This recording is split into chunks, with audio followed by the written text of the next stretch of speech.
আসসালামু আলাইকুম সবাইকে। আমরা এখন আছি অস্ট্রেলিয়ার নিউক্যাসল পোর্টে। এখানে এসেছি কয়লা লোড করতে। আমরা এখান থেকে প্রায় ৮০,০০০ টন কয়লা লোড করেছি। তো আমরা এখানে এসেছি গতকাল সন্ধ্যার সময়। সন্ধ্যায় ৬:৩০ বাজে আমাদের বার্থিং শেষ হয়। তারপর রাতে ১০টা থেকে আমাদের লোডিং অপারেশন শুরু হয়। এমন দুপুর ১২টা বাজে আমাদের লোডিং অপারেশন শেষ হয়ে যায়। মাত্র ১৪ ঘন্টা সময় লেগেছে। তো ১৪ ঘন্টাতে আমরা প্রায় ৮০,০০০ টন কয়লা লোড করেছি। একটা সত্যি কথা বলি, আমরা মাত্র ১৪ ঘন্টায় ৮০,০০০ টন কয়লা লোড করেছি আমাদের এই জাহাজটাতে।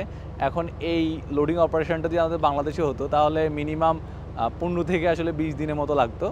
আমার প্রথম কোম্পানি ছিল বাংলাদেশি একটি শিপিং কোম্পানি।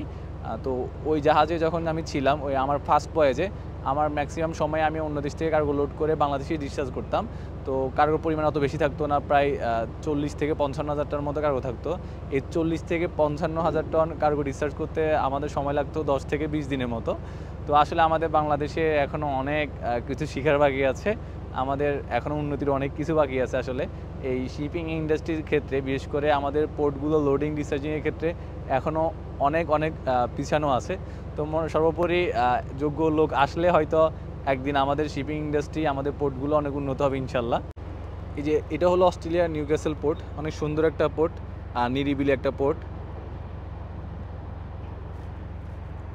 আশেপাশে পরিবেশটা অনেক সুন্দর, কিন্তু সমস্যা হলো মেঘাচ্ছন্ন আকাশ থাকায় ভালোভাবে বোঝা যাচ্ছে না। ওই যে ওই পাশে আমার পছন্দের জায়গাটা, পাহাড়ের মধ্যে ঘরগুলো, এটা আমার খুবই পছন্দের একটা প্লেস বলা যায়। আমি যেখানে যাই এরকম পরিবেশ দেখলে শুধু তাকাই থাকি। আমারও স্বপ্ন কোনো এক সময় এরকম উঁচু একটা জায়গায় পাহাড়ের মধ্যে আমার একটা ঘর থাকবে, আমি নিরিবিলি শান্তিতে বসবাস করবো সেখানে।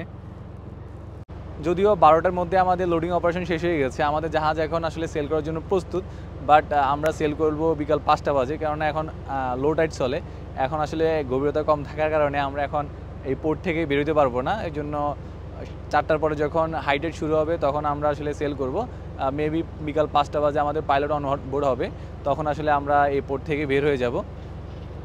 তো এটাই ছিল আসলে নিউক্যাসল পোর্ট। আমি চেষ্টা করব আমাদের লোডিং অপারেশনের কিছু ফুটেজ আপনাদেরকে দেখানোর জন্য। তাছাড়াও গতকালকে অনেক ব্যস্ত ছিলাম আসলে, এই ব্যস্ততার মধ্যে আমি আসলে কয়েকটা ফুটেজ নিয়েছি, সেগুলো অ্যাড করে দিতে চেষ্টা করব।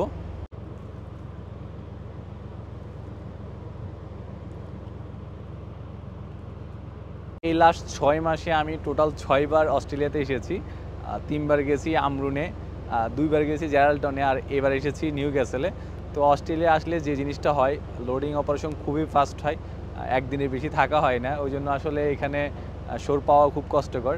যেহেতু আমাদের একদিনের মধ্যে সব অপারেশন শেষ হয়ে যায়, এই জন্য আমরা আসলে নিজেদের ব্যস্ততার জন্য সরে যেতে পারি না। যদিও আমি একবার সরে গিয়েছি জেরাল্টনে, সেদিন আমরা আসলে ২ দিনের মতো ছিলাম ওই পোর্টে, ওই জন্য আসলে সরে যাওয়ার সুযোগ পেয়েছি। তো এখানে আসলে আমরা অলমোস্ট একদিনও থাকছি না, ২০-২২ ঘন্টার মতো থাকছি, ওই জন্য আসলে সরে যাওয়া পসিবল হচ্ছে না। তো আসলে আমার এই বয়সটা খুবই বাজে গেছে বলা যায়। শুধু চীন আর অস্ট্রেলিয়ার মধ্যে বয়স করেছি, ওই জন্য তেমনটা সরে যাওয়া হয় নাই। যদিও চায়না ২টা পোর্টে সরে গেছি, বাট চীনে এতবার গেছি এখন আসলে চীনে যেতে ভালো লাগে না। অস্ট্রেলিয়াতেও অনেক রুলস অ্যান্ড রেগুলেশন, এই জন্য আসলে অস্ট্রেলিয়া বেশি ভালো লাগে না। আমার মনে হয় এখন একটু অন্য দেশে যাইলে মনে হয় ভালো লাগতো।